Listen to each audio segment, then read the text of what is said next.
शाम का समय था। ऑफिस से घर आने के बाद पिता फिर से ऑफिस की फाइल में उलझा हुआ था। तभी उसका 8 साल का बेटा पास आया और बोला, पापा, क्या मैं आपसे कुछ पूछ सकता हूँ?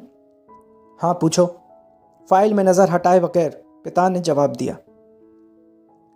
आप 1 घंटे में कितना कमा लेते हैं? बेटे ने पूछा। इस अजीब सवाल पर पिता को कुछ गुस्सा आया। उसने जवाब दिया, तुम्हें इससे क्या मतलब? क्यों बेकार के सवाल पूछकर मेरा समय खराब कर रहे हो?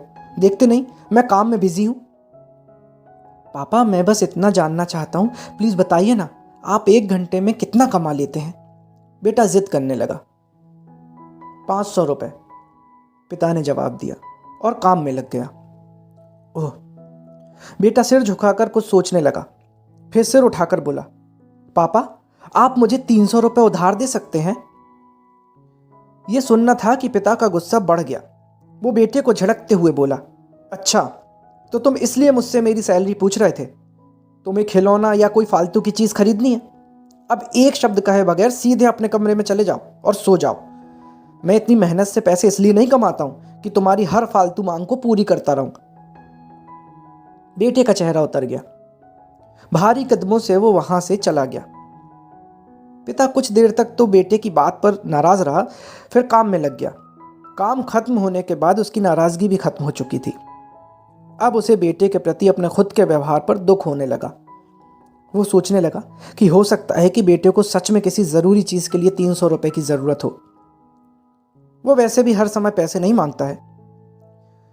वो बेटे के कमरे में गया तो देखा बेटा बिस्तर पर लेटा हुआ था। उसने पूछा, सो गए क्या? बेटा तुरंत उठकर बैठ गया और बोला, नहीं पापा, मैं जाग रहा हूं। बेटा, मैं काम की वजह से परेशान था। मेरा काम का गुस्सा तुम पर निकल गया। मुझे तुम पर गुस्सा नहीं करना चाहिए था।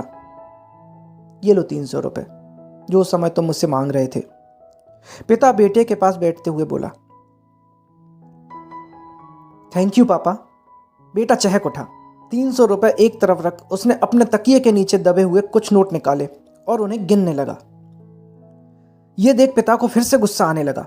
वो गुस्से में बोला, अब तुम्हारे पास जब पहले से पैसे थे तो तुम और पैसे क्यों मांग रहे थे?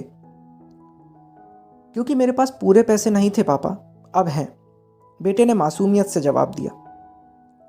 पापा ये लीजिए 500 रुपए। क्या इससे मैं आपका 1 घंटा खरीद सकता हूं?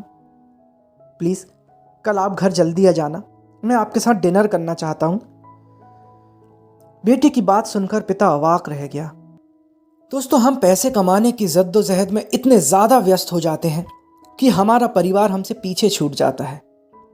हमारे पास अपने परिवार और प्रियजनों के साथ बिताने के लिए समय ही नहीं होता। समय धीरे धीरे हमारे हाथ से फिसलता चला जा रहा है और बीता समय कभी वापस भी नहीं आएगा। ऑफिस में हमारा रिप्लेसमेंट बड़ी ही आसानी से ढूंढ लिया जाएगा, लेकिन परिवार का कोई रिप्लेसमेंट नहीं है। अपने परिवार को महत्व दें। तो दोस्तों, अगर आपको ये छोटी सी कहानी पसंद आई हो तो इसे एक लाइक ज़रूर करें। आपका एक लाइक हमें प्रोत्साहित करता है आगे भी ऐसी और अच्छी कहानियाँ लाने के लिए। और सब्सक्राइब करें अपने इस चैनल को ताकि मेरी हर कहानी सबसे पहले आप तक पहुँचे। Thank you.